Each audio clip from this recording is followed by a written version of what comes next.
So we'll be in English, so sorry, or in Portuguese if you prefer, or Spanish. I don't know if you think it's better. So again, so sorry to speak in English. Well, today, first, my name is Cybelle. I come from Brazil, really far from here to talk about my new research. It's about Modbus, APTs, and other ways the humanity can fucking up the climate. Because right now we are living a very climate crisis. I don't know if you can see this. The world is burning, lots of conflicts around the world, and mostly lots of APTs and activists attacking countries and basic infrastructure of a country. So this is, wow, it's not good. Like I learned this word in French, so forgive me, putain. I can say this right now with this, the climate crisis is the new word for me. Who I am? I'm a cyber threat intelligence specialist in Brazil. I have a village at DEFCON. This village is focused on people who speak Portuguese and Spanish because there's a lot of Latins in United States, unfortunately. Well, what else? I love cyber disgraces and cats. I love cats. I think this is the first talk I give that's no many cats as I want. So that's it. Okay, so how APTs, threat actors from state nations, are weaponized in nature. This is very important. Specifically, right now we have so many conflicts here in Ukraine, Israel, Gaza, and many countries in Africa, and so on. But right before this, we have lots of attacks against this basic infrastructure as well. So this is terrible, really bad. But us as a cybersecurity professionals, we've been securing computers, networks, and so on, but we forgot to secure your systems. For example, air conditioning system, ventilation system, or the heat system. In Brazil, we don't have it's not that cold as here in winter, but can you picture in winter here if your heat is off? Maybe many will die about this, and we don't want this, right? Or in the summer, this hell summer we are having here, I'm feeling, oh my gosh, sometimes in Brazil it's hot like this, but here, no, Jesus, how can you stand without air conditioning? No.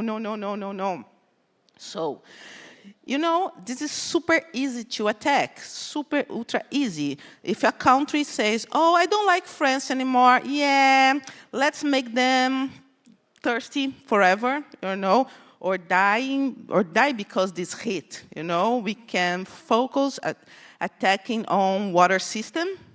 This can happen easily and being happening all the time in many other countries. We'll talk about this later. So, from stealing data to hijack heat, in January 2024, in Ukraine, Russia attacked Ukraine with this very specific target to let the Ukrainians die, you know, die freezing. They just turned off the system, and more than 30,000 people had without heat in their houses, and it takes like 72 hours to recover this, you know. I mean, in Ukraine, it's way much colder than here, I believe, like minus, many minus, I don't know, 30 or something like this. So, this was the first attack. The name of the malware was Frosty Goop, attacking specifically thinking about how can we destroy humans, much more humans than I want the intelligence.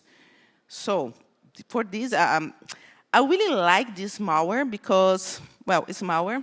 We work in cybersecurity for this because we have a very peculiar taste in this kind of disgraces because it was different. It was really different. It was attacking with specific target to making the worst as possible for a country and he used an old protocol named Modbus. Modbus is pretty old, like from 70s, and super ultra easy to attack without 0 days. Can you picture this? So if they did this, Russians can be any other APT can do this, and Ukraine can do in everywhere they are. I don't know, they don't like too much. It's not a love story, actually. Well, so climatic infrastructure is not the primary focus of these APTs or malwares.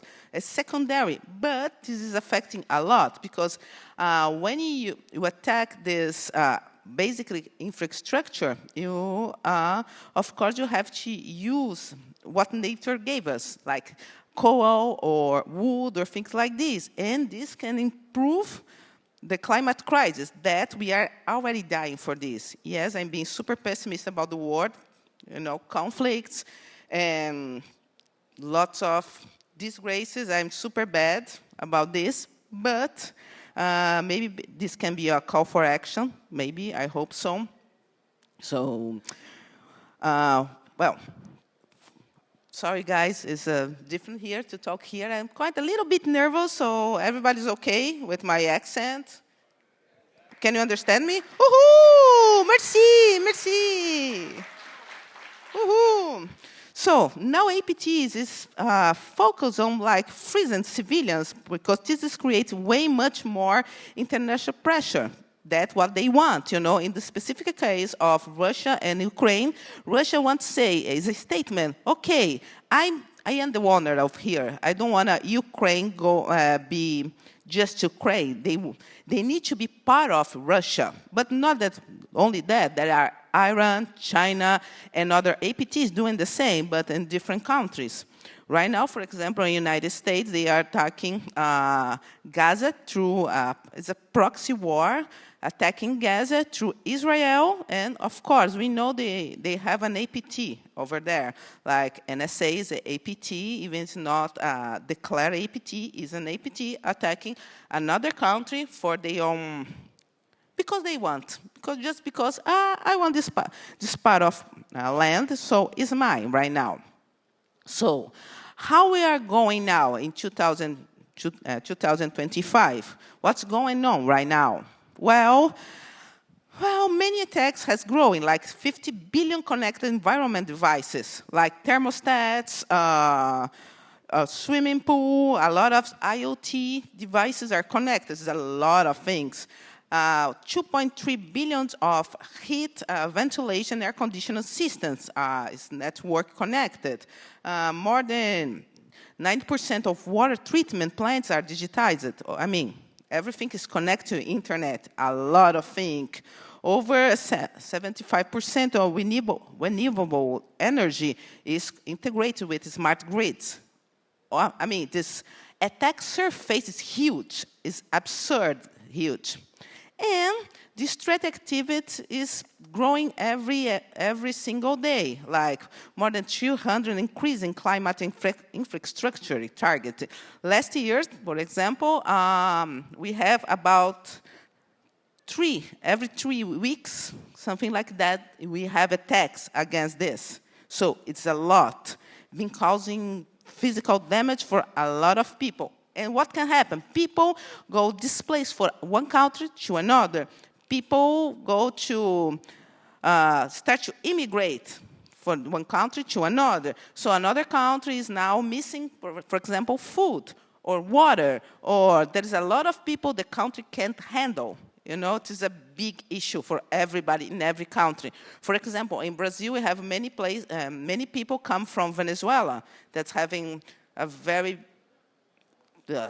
conflict, a lot of conflict there, government conflicts. I know lots of people from many parts of Africa is coming to here, or many parts of even the Gaza and this area are coming to Europe. We know it's a problem because it's a humanitarian problem, a lot of problem, of course, and we don't want this. Even if we are complete against immigration, okay, but it's a humanitarian problem. They don't have where to stay. They don't have what to eat or what to drink. I mean, Why? And most of this is because APTs are attacking. Of course, it's a secondary thing, but it's a problem. So now they start to be specializing on this. It's not just a secondary target.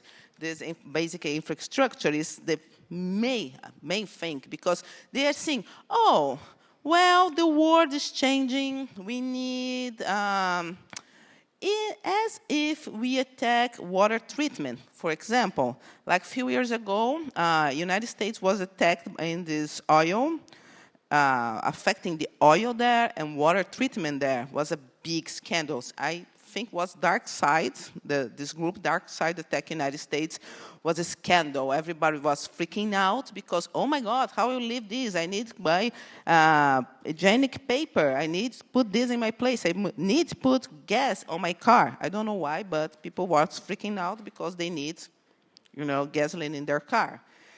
And this attribution to state-sponsored hackers is not that easy, but yes, it is. They have money, they have time, and they will not be arrested, never, because their own state they have a backup, Okay, I'm safe here, wherever I am, Iran, China, or United States, or Russia, okay, the states is backing me up, so I'm cool. I can attack another countries. And not just for intelligence, but to destroy, like using a wiper. Many, I think, stucknets using a wiper to destroy everything. They don't want money. They don't want intelligence. Just destroy. And now, I believe from now on, we'll see there's a lot of destruction just because. Yes, just because, yes. And what about the intelligence? That is the area I work, intelligence. How we can think about this, because we don't have a framework thinking in weather and environment, and how can a threat actor can abuse of this, exploit this. Because, again, it's a huge new surface attack. So how can we think about this? This is very important because threat intelligence is preventive. I mean, we see what's going on. I used to say, I gossip go of Malwareland. I see all the disgraces going on and say, hey, boss, this is going on. What can you do? Not me, the other team, not me, never. But is this what's going on? How can you put this now in a new framework to try to help, of course, defend the country and environment in the end of the things? Oops. So, we can think something like this. Every thermostat is now a potential weapon.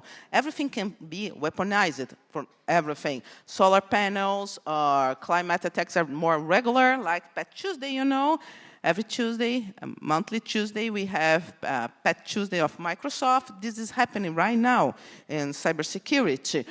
Your water is connected, can attack our water. And how they do this is very important. Building automation systems. Of course, these devices, as I said, they are pretty old, the protocols. They are legacy protocols. They are legacy softwares. So it's super easy. They don't need authentication. They don't need basically nothing. Just, yeah, I can see this, what's going on here.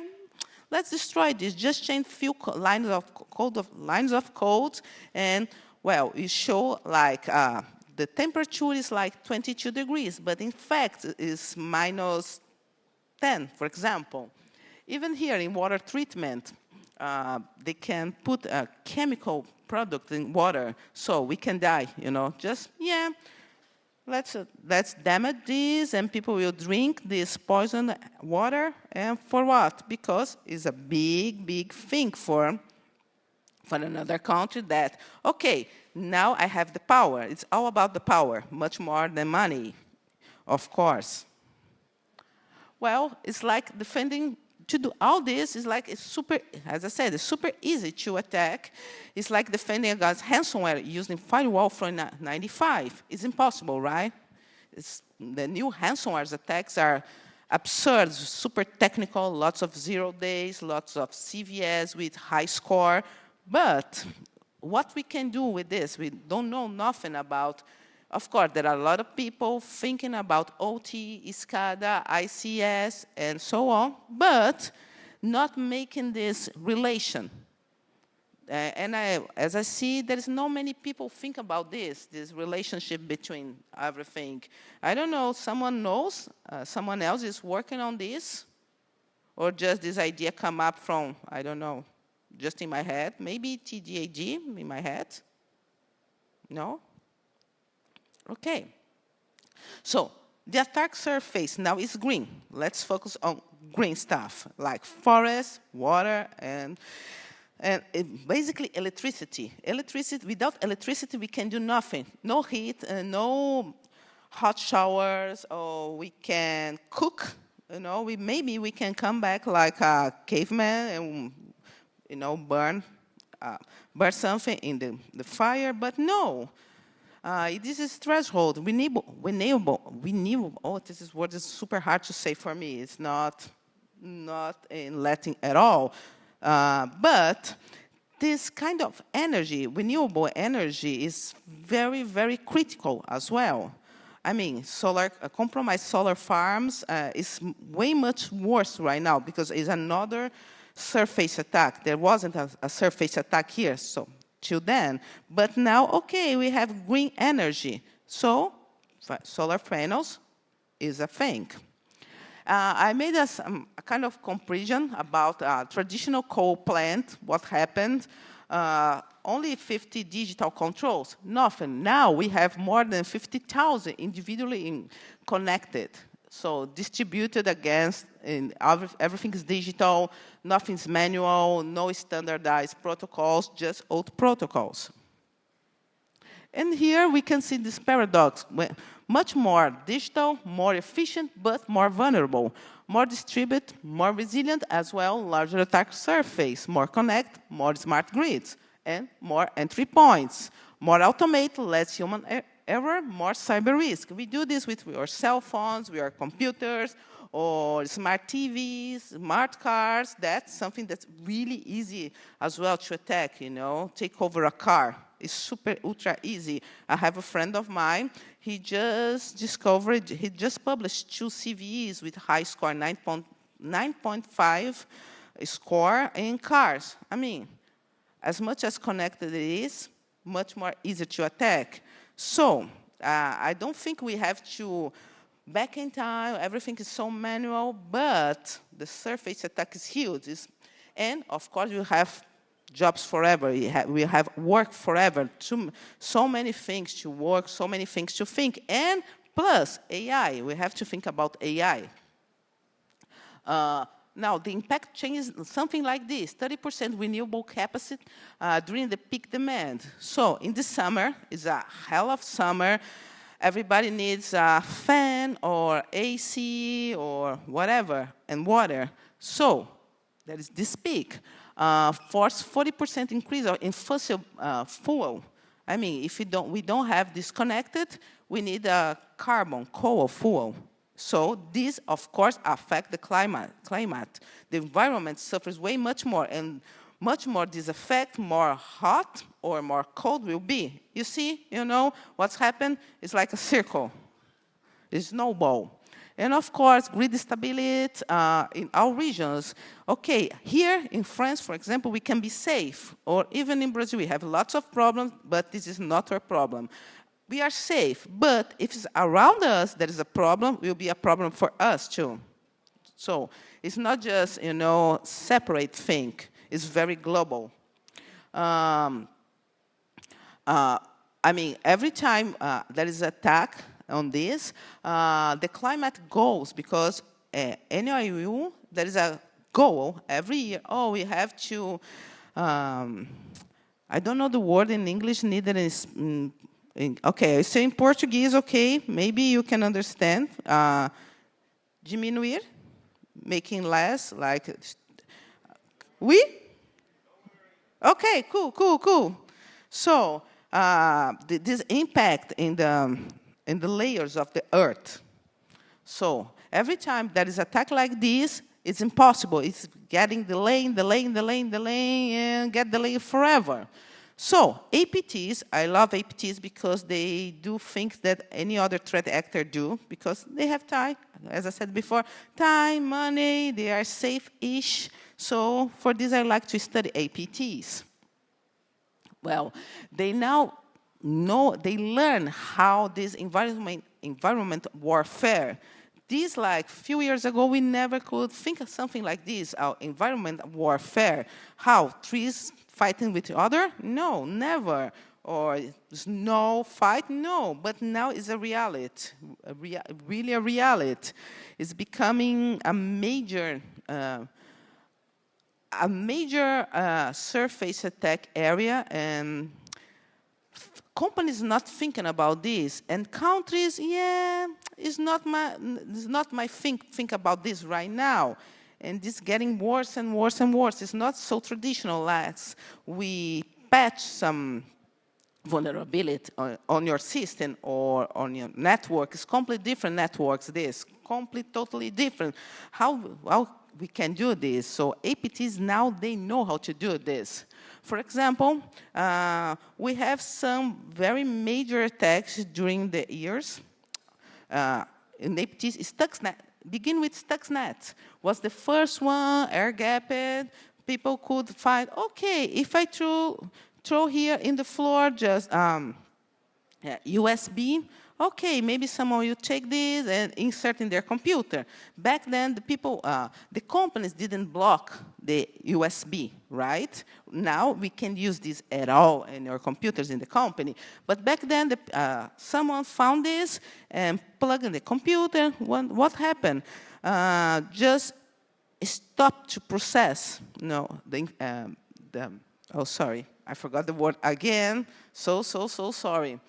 This facility was just stopped to work, definitely stopped to work, because basically it's not intentional to do this, it was just to delay the Iran and nuclear fusion and nuclear bombs. As today, they are trying to delay Iran to keep this, what they do in nuclear weapons. Of course, it's a problem for the world, but they did this before with Stuxnet. In Destroyer was made by Russia. Triton tries this by Russia again. And Pipe Dream, lots of attacks. And the last one was Frosty Goop 1 year ago in Ukraine. And then come up Modbus. What is Modbus? Modbus, an industrial communication protocol created in the 70s, is super old, really, really old. It's open. Every industry can use this because it connects with everything. Don't need to be SIMs or other brand. It's easy to use. It's the language. This protocol is the language that communicates between the pumps and sensors. And the standard for all the computers, how they work in the industries. When I say industry, is a basic infrastructure of a country. In the protocol, runs out in our infrastructure. I mean, from nuclear weapon to electricity to water is the same protocol. So can you picture using this protocol to attack? Well, how it does, how it works, control device architecture. I mean, nothing between. It's super easy. No physical access required. Okay.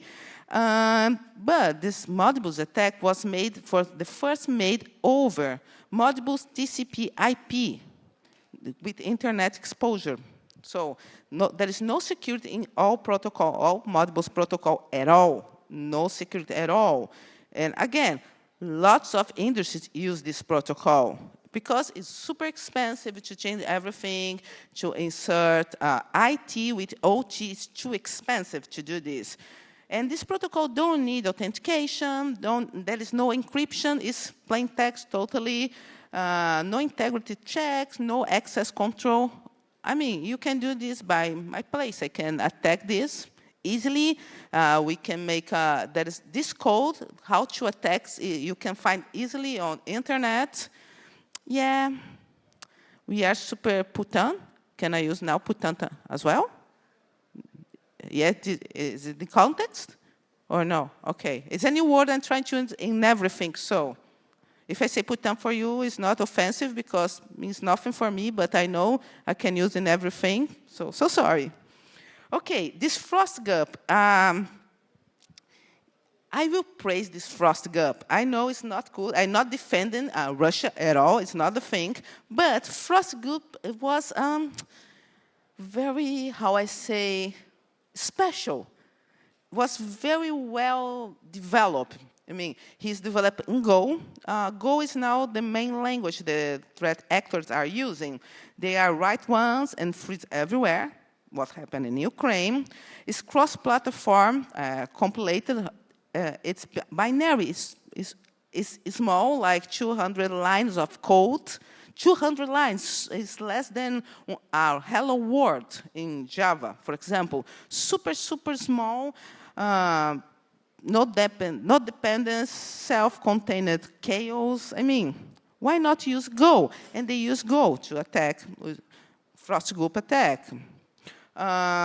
Go routines for a multi-target, multi-system, can be Windows, Linux, so can use it everywhere. Perfect for protocol manipulation as Modbus and TCP.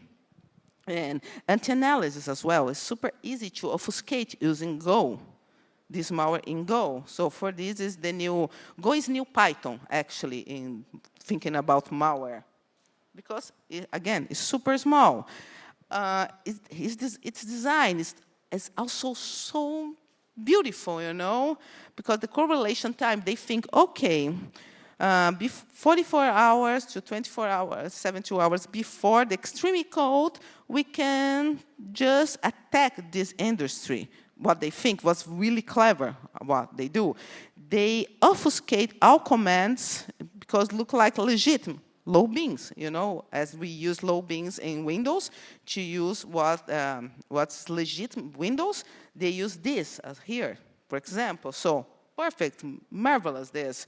Zero exploit needed, so they don't need to create an exploit, a 0 day, or any other vulnerability because it's just so simple. It's in plain text, no cryptography, no nothing. And minimal footprint, as I said, less than 200 lines of code. So why not use this? For this, I think this malware is so beautiful, you know? Yeah, I love malware, so sorry, guys. So it's something like this, super simplify, of course, freeze everyone.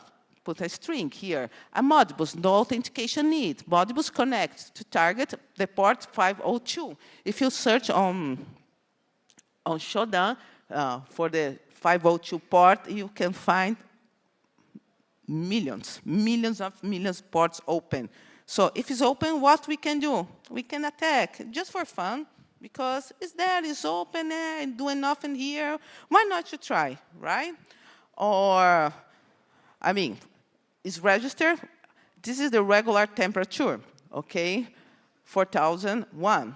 And then we can change. 4001 goes to 5. I mean, the basic temperature. And here, 4001 to 5 degrees Celsius. See, was just basically this code. Of course, this code is based on, we know about this attack. This is not published, the whole code, but it's easy to get there, you know. So, what can we do? Again, the pyramid kill.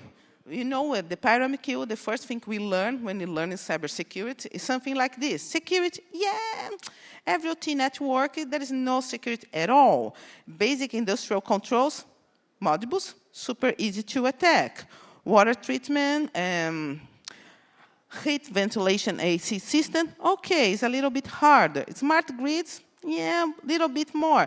Fusion reactor, definitely we will see this in near future, for sure. Especially right now, Israel attacking Iran, we will see this a lot. Okay, this country may have nuclear fusion. Let's attack. Definitely for sure, just because I need the power. If I have the power, I can destroy you. And just me have the power. This is the thing of nation states fighting right now, just power. And then if we dominate the environment, so we are in the top of the world because we can kill people just because I don't want you drink water or you have a very warm place to live.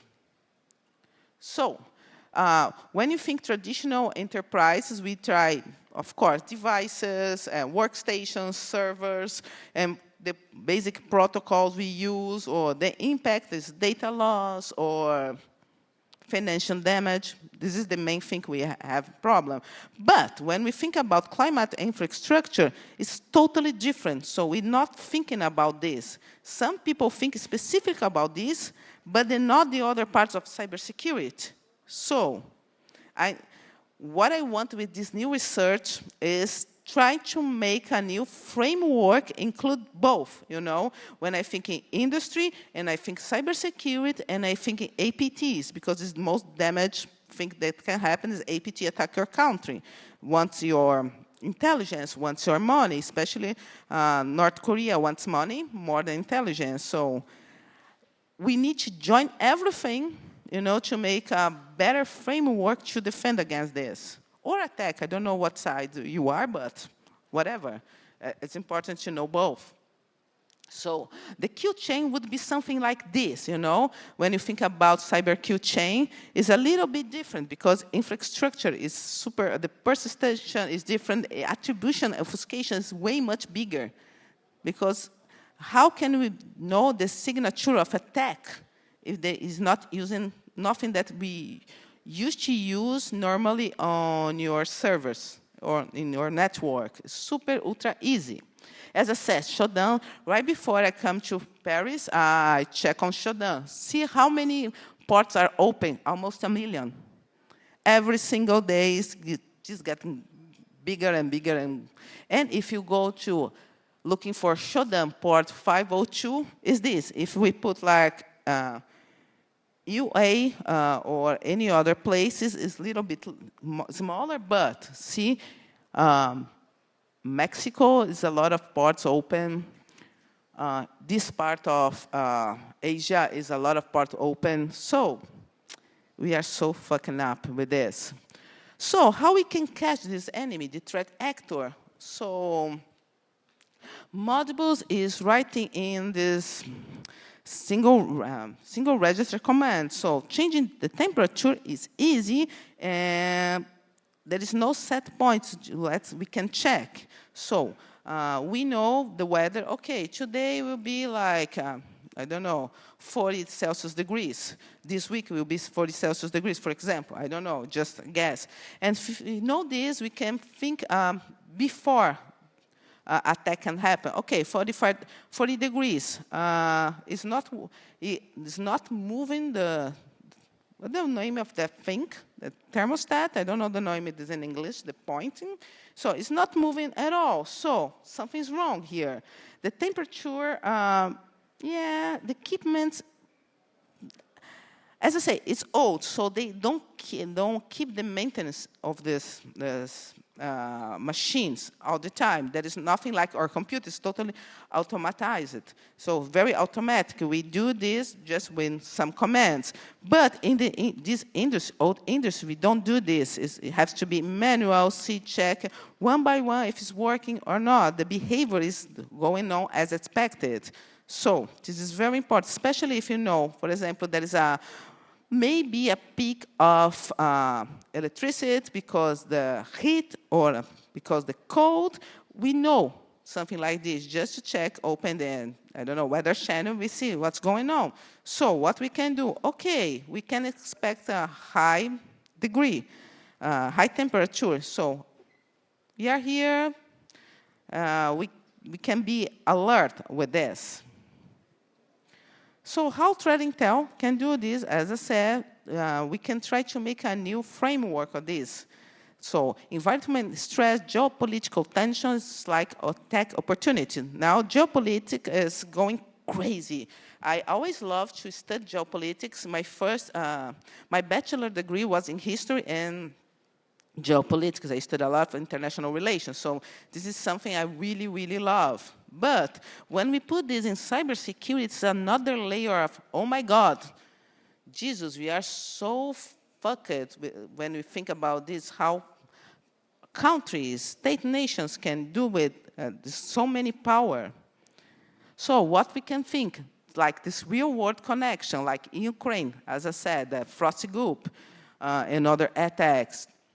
In China, solar attacks. China attack a lot of now they know if they attack solar farms, is really good for them, especially because intelligence. Iran, there's some attacks, they left the people thirst. That's it. This time, back that time, a lot of people, there is a big heat peak there, and people die, especially because the water was poisoned. So we know what's going on. We can see the patterns between the things, it's not isolated. Okay, so actional intelligence framework, early warning indicators is very, very important. Monitoring as well, as I say, a few days before. Geopolitical intelligence, there's a lot of people studying this, on this. Technical intel, I mean, we have to understand how APTs works, how malwares works. And seasonal vulnerability, we have this. Again, thinking in environment. See, some kind of predictor alert will be something like this. So, a critical insight, APT using weather as a forecast better than us, doing with cybersecurity. What we have, we are missing 70% of this attack because we are not thinking about environment, how they are exploiting the environment. As environment security have what we do. Something like this, climate infrastructure, Modbus, BACnet. This is most of the technical part. How can we do in forensics? It's not so easy to find people interested specifically in this. I mean, tracking this kind of vulnerabilities, human vulnerabilities, technical vulnerabilities, weather vulnerabilities, and join all together to try to respond a possible attack. So, monitor environment environment monitoring, protocol analysis, lots of threat intelligence. Yes, we work a lot on this, not just doing gossip, as I like to do, like using OSINT and know what's going on in the world, but incident response as well. Climate-specific procedures, cross-functional, is very, very, very important. So, IT, OT, mais facilities management, super, ultra important. Threat intelligence incident response, business continuity. They should work together. Incident response and business continuity keep going, but without think about climate. So, in the apocalypse right now using AI, this is really super, ultra blaster easy to do. Something like this. Of course, it's not a real code, but see how we can get this. Something like this, how we can attack. And, of course, thinking about attacking the climate. AI enhanced environment warfare, of course, because it's so easy now. You go on Cloud and ask, hey, Cloud, give me a code written, for example, in Python or Go. How can I fuck it up some industry? How can I fuck up this facility? This is super, ultra easy and give me exactly what I want. You pay like $10, something like this monthly. It's super cheap. It can do this for you. You don't need to be a very good threat actor. You don't need to be super technical. You don't need to be a hacker to do this. It's ultra easy. Many attacks now is written by AI and super efficient, actually. Of course, there's a lot of problems still, but we can use AI for everything. And next, what is going to happen in the next few years? Of course, hydrogen, carbon, desalinization of the sea. Again, the water is something is ending in the world. Even okay, the world is 70% by water. You know, we have 70% of water, but this water is not drinkable. So this can happen as well, attack these parts. And in Brazil, in the end of the year, in Belém do Pará, it will happen COP30. This is very, very important conference about climate, and we are expecting a lot of hacker attacks, many, many hacker attacks. Belém is a very small city in the north of Brazil, a poor city, but it's it's nearby Amazonia. So, again, Amazonia is one of the biggest, largest forests we have. We still have, despite being, you know, every single day, like a stadium size is devastated because people are cutting trees or, you know, making a place to, I forgot the word, you know, so sorry. For drugs as well, they use Amazonia for drug traffic because it's easier for a plane to go there. Super easy, no one see. So we are expecting this kind of attacks right now because yes. So this escalation scenario will be getting harder and harder and harder in the next few years, definitely. And the problems will be different than we already know right now. We don't know right now. We don't. Some problems we still don't know how it's gonna be. You know, just will happen just because this climate crisis. If I use a lot of coal to get heat, and this heat will affect our climate, so we will have more attacks, cybersecurity attacks. It's a circle that never ends. So the requirements for the next few years as well, we have to think the climate infrastructure, supply chain. This is very important. APTs, threat actors, love to attack supply chain because not that secure as we want. Even if we think some codes are inserted in GitHub, for example, they are poisoned all the time. Or any supply chain in any area, they are very attackable. And here we have to take think way much more, you know, this. And by the year 2030, environmental warfare will be common, it will be very normal. It will be dominant for nation-states conflicts right now. So we don't have to be just, okay, you talk a lot, blah, blah, blah, blah, blah, with your weird English for us, French people, you talk blah, blah, blah, and so what we can do? So we need a backup plan, definitely. We have to stop and think this backup plan, even if we don't care about climate, we have to think about cybersecurity. We are all here because we love cybersecurity, or hacking. Actually, most of us prefer hacking because it's much more fun, I know. But we need to work for a better world for everybody because we live here, or probably our son, grandsons, and even our mother, if it's still alive, she lives here. So I want a better world for us. So for researchers, threat intelligence, security things, there are a lot of things we can start doing right now to try to not stop because it's impossible, but to prevent attacks like this in the future, at least minimize this kind of attack since we already know what can happen, you know, the consequences of this. So critical infrastructure, energy sector, government, weaponizing the physical, weaponize the environment, and the apocalypse needs to be debugged right now. Actually, had to be debugged like many years ago, but well, maybe it's not too late. So that's it. Thank you very much to be here. So sorry because I forgot some words. Sorry, but thank you.